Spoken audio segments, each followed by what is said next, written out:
hands that work mightily in our lives, surely we have not able to reach this time that is about to end. Right? So all glory and honor belong to God. And we want to thank God for His faithfulness to all of us, as what the message in the song said. Great is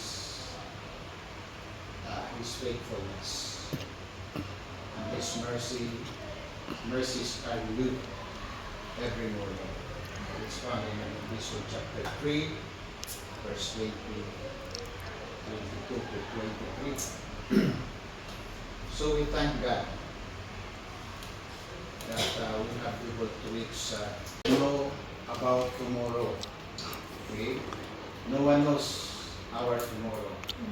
What will be, what will tomorrow will bring. But we know who holds tomorrow. Okay? And it is the Lord. So this time, we take this opportunity to meditate God's Word and to get a challenge from the Lord to what we will do for this next year or this new year that God is preparing for us. And one way also to acknowledge the goodness of the Lord that He did to us in this year 2025.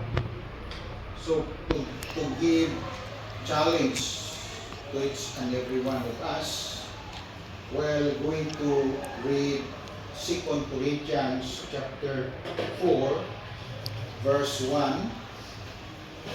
2 Corinthians chapter 4, verse 1. This is our text, and then we jump to the next verse in Philippians chapter 3, verse 13 and 14.